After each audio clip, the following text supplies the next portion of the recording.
Hello, Alicia Clark-Teper. Welcome back again. Sunshine and Magic 123 is my YouTube channel, and I'm here again talking about my 40 days. Healing is often done in silence. I wanted to talk, I've brought up some of the practices that I do, but I wanted to bring up the topic of self-care as a whole. And several of the things that I do. I mentioned that in one of my last videos, I did a gua sha. That's one of my self-care practices.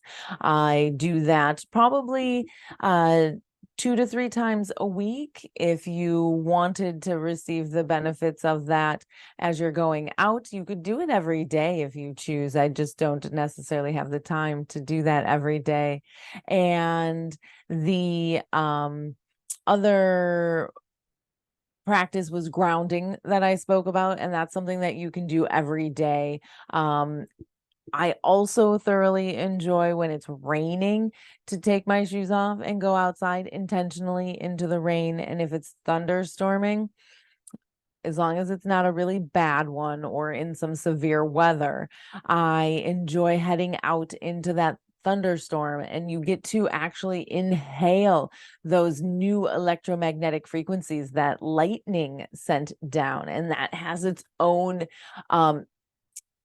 rich minerals and nutrients coming from the sky, and our plants are fed with those, which are also feeding for us as an acclimation process as well.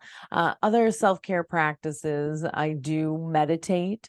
Meditation can be a challenge at first if it's not something that you're used to, and the effects of slowing down. Slowing down is a product of allowing.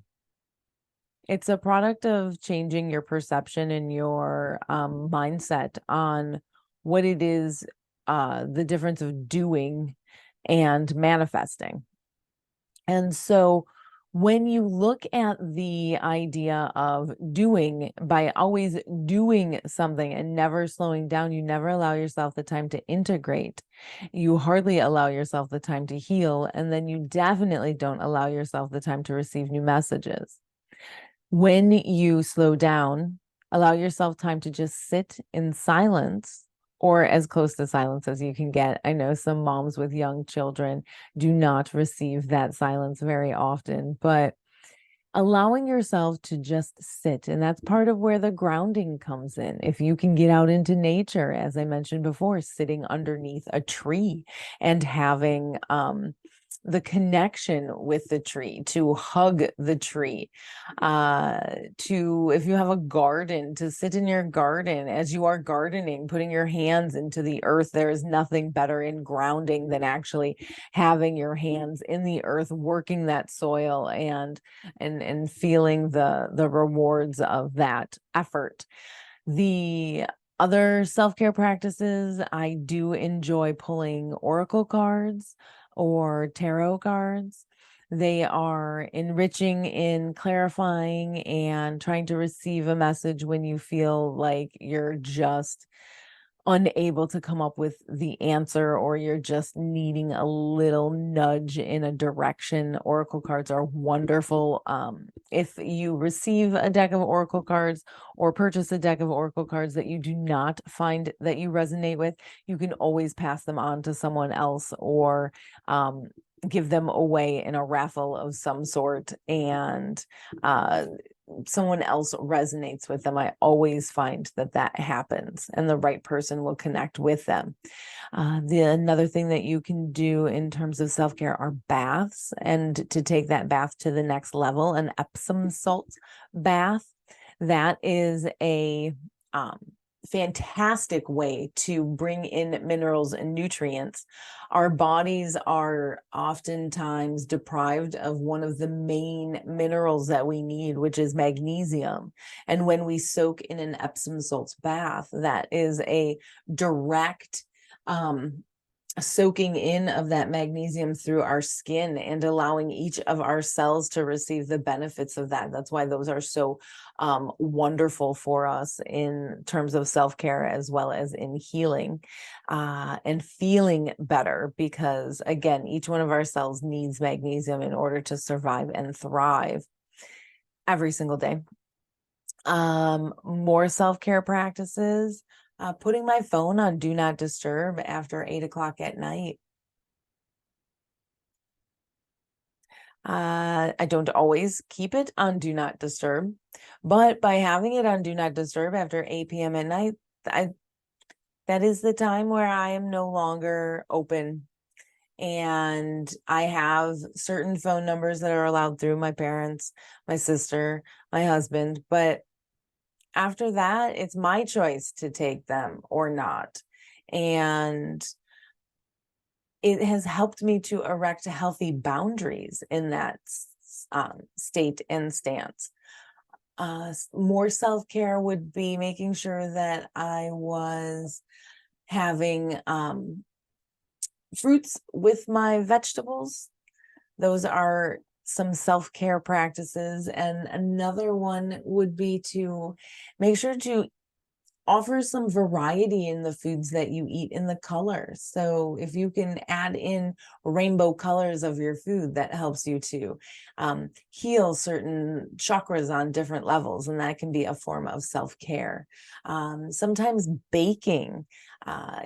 I felt helpless the other day, and so I made some lemon blueberry muffins, and that just helped to ground me in. And then I knew that I poured all my love into the muffins, and then that would be carried on to the person who received them. It could be the simple act of being. We oftentimes are doing, and just being. Accepting where you're at. Okay, I'm right here where I'm at right now. Take a minute, take a couple deep breaths. That's another great self-care, is to just take time to breathe. Seems so okay, but it's imperative that we become shallow breathers when we're doing. And when we can drop into the being and allow our breath to deepen and allow ourselves to become into a state of receiving and allowing and lengthening our breath and no longer having breaths, real short breaths, and we take in longer breaths, a simple box breathing, inhaling for the count of 4, pausing for the count of 4, exhaling for the count of 4, pausing for the count of 4, and repeating that back around is a very simple practice that helps us to clear the mind clutter and to allow space in our lives, which increases our self-care. Certain types of plants can be used as self-care. So there are studies that are shown that flower essence, it's a way that you've taken the flower or the bark or parts of the tree and put them out in the sun and distilled their essence into the water, and then the water is done through a distilling process that then creates a little tincture, and the tincture is just drops that you put into your water, and that then offers an ability to be supported on an emotional level, which is a wonderful way to put self-care and plants into your life. The final grounding that I like to do is listening at night to some solfeggio frequencies.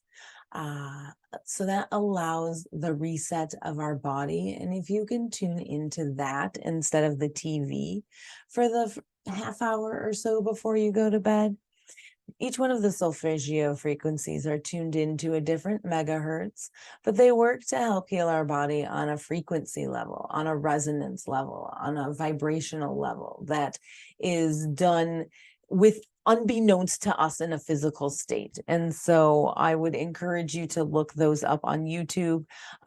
Each one has a slightly different, again, frequency, which allows healing on different levels. So please reach out if you have questions on my self-care practices, but putting time aside for yourself, spending the 5 to 10 minutes doing something like the gua sha, or getting outside for 5 minutes and putting your feet in the earth, taking an Epsom salts bath, enjoying some flower essence that can help support you on other levels.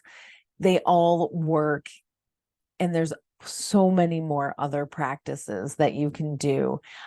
Just a few that I do and implement on a frequent basis. And if you do have questions, my email is sunshineandmagic123@gmail.com. I hope you have a great day, and I look forward to catching up with you next time.